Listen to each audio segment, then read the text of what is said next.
एक जमाने में जैस्मिन नाम की एक छोटी सी राजकुमारी रहती थी। वो अपने पिताजी की इकलौती औलाद थी और बहुत ही बिगड़ी हुई थी। बहुत ही जिद्दी और मतलबी थी और हमेशा स्वादिष्ट खाने की भूखी रहती थी। एक दिन राजा के दरबार में एक जादूगर आया और दुआओं के साथ साथ उसके साम्राज्य में बसे एक जादुई तालाब के बारे में जागरूक करने लगा। हे राजा, मैं आपको आपके राज्य में बसे हुए इच्छा पूरी करने वाले एक जादुई तालाब के बारे में आगाह करने आया हूँ। तो बात ऐसी है। उसी वक्त छोटी सी जैस्मिन दरबार से गुजर रही थी और उसने उस जादूगर को अपने पिताजी से बात करते हुए देख लिया। इच्छा पूरी करने वाले जादुई तालाब के बारे में सुनते ही वह उत्साहित हो गई। इच्छा पूरी करने वाले जादुई तालाब के बारे में सुनते ही जादूगर की पूरी बात सुने बिना ही वह अपने कमरे में चली गई। मुझे स्वादिष्ट खाना मांगने के लिए जादुई तालाब के पास जाना ही होगा। अगले दिन सुबह जैस्मिन जल्दी से तैयार हुई और जादुई तालाब की तरफ जाने लगी। दोपहर तक अपनी जेब में कुछ सोने के सिक्के लिए वह तालाब तक पहुंच गई। वो बहुत चीजें मांगना चाहती थी, जैसे कि cake, ice cream, hamburger, pizza, biryani, chocolate, biscuit और बहुत कुछ। लेकिन जब तालाब के नजदीक लिखी हुई एक सूचना उसने पढ़ी तब वह निराश हो गई। वहाँ पर लिखा था, एक इंसान की एक ही इच्छा। जादुई तालाब, कर दो इच्छा पूरी, खाने से भरा मटका दे दो, भूख है अधूरी। अचानक तालाब से एक जादुई मटका बाहर आया और एक आवाज सुनाई दी। पूरी कर दी इच्छा जो मांगी थी तुमने, लेकिन करना सूचनाओं का पालन बनाई है जो हमने। 3 जादुई शब्द जरूर कहना, टिंग टोंग ट्वैंग। जादुई मटका करेगा शुरू खाना बनाना, इच्छा पूरी कर देगा, भूख तुम्हारी मिटा देगा। लेकिन कहना और रुक जा मटके रुक जा, वरना वो खाना बनाता ही रहेगा। ठीक है, देखते हैं। जैस्मिन अपने महल में वापस आ गई।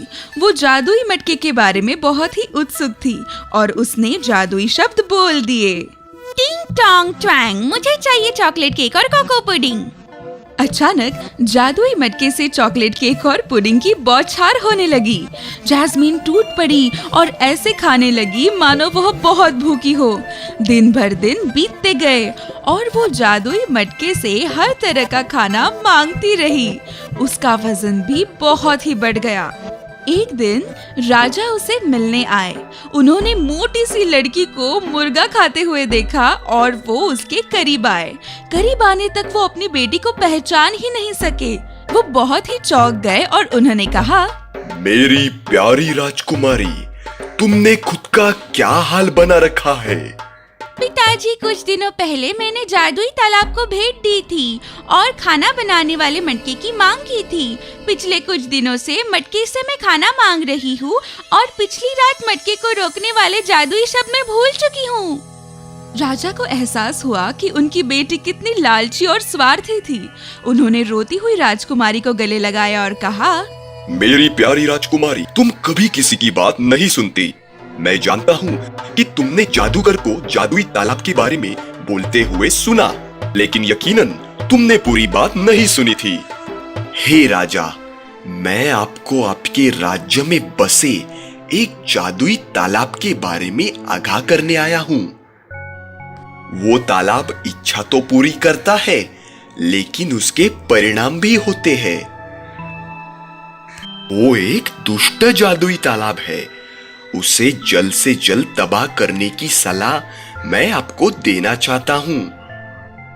प्यारी राजकुमारी, अब तुम्हें पता चला कि यह सब क्यों हो रहा है।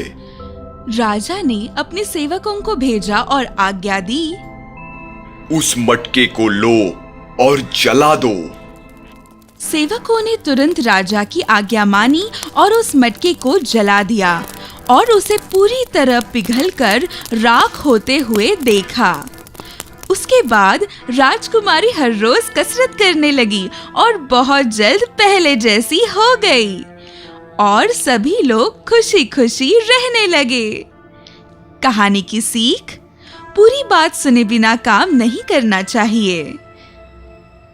कहानी पूरी हुई।